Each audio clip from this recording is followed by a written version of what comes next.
দীর্ঘ রাজনৈতিক টানাপোড়েনের পর জয়ের হাসি হাসলেন সুকান্ত মজুমদারের জয়ের পরে তার হাতে শংসাপত্র তুলে দিলেন জেলাশাসক বিজিন কৃষ্ণা। হাড্ডাহাড্ডি লড়াইয়ের মধ্যে দিয়ে বিপ্লব মিত্রের মতো বর্ষিয়ার নেতাকে হারিয়ে জয় পেয়ে খুশি সুকান্ত মজুমদার। মার্জিনটা কি সেটা বড় কথা নয়, এবং যেভাবে কোনো কারণ ছাড়াই রিকাউন্টিং করা হলো, মানে এক কথায় প্রকারান্তরে চেষ্টা হচ্ছিল যে হারিয়ে দেওয়া যায় যদি যায়। আমার কর্মীরা দাঁতে দাঁত চেপে চোখে চোখ রেখে শেষ পর্যন্ত লড়াই করেছে। এই জয় আমি পশ্চিমবঙ্গবাসী এবং আমার এই জেলার ভারতীয় জনতা পার্টির সাধারণ কর্মীদেরকে আমি এটা উৎসর্গ করলাম। এটা আমার জয় না, আমার কর্মীদের। কেন্দ্র ছাড়ার আগে তিনি যেটা বলছেন যে ইভিএম ভিভিপ্যাটে কারচুপি করা হয়েছে, তা না হলে 50,000-এর বেশি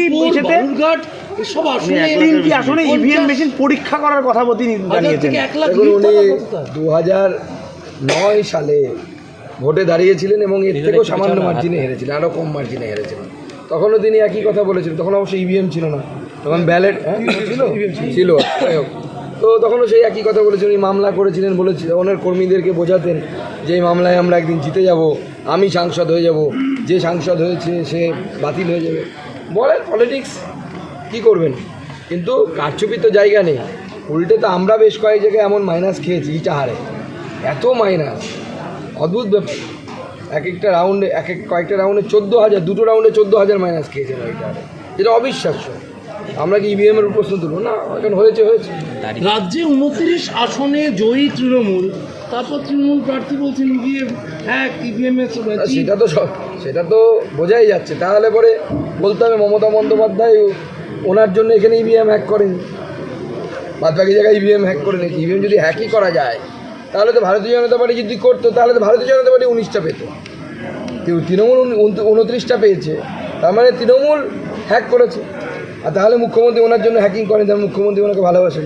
দাদা, রাজ্যে এই যে ফল, এটা কি আপনারা আশা? কোচবিহার দক্ষিণ মালদা বাদ দিয়ে বাকি জায়গাতে বিজেপি জয় জয়কার, কিন্তু দক্ষিণবঙ্গে সেভাবে বিজেপি ভালো রেজাল্ট করতে পারলো না।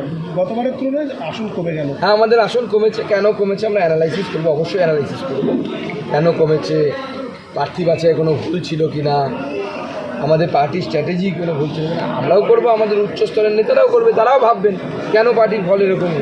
সাংসদের কেন্দ্র বদল, দিলীপ ঘোষ বলছেন যে কেন্দ্র বদল যারা করেছে তারা বুঝবে কি ফল হয়েছে, হয় আমায় নিয়ে সিদ্ধান্ত নিক, না হলে আমি ডিসিশন নেব।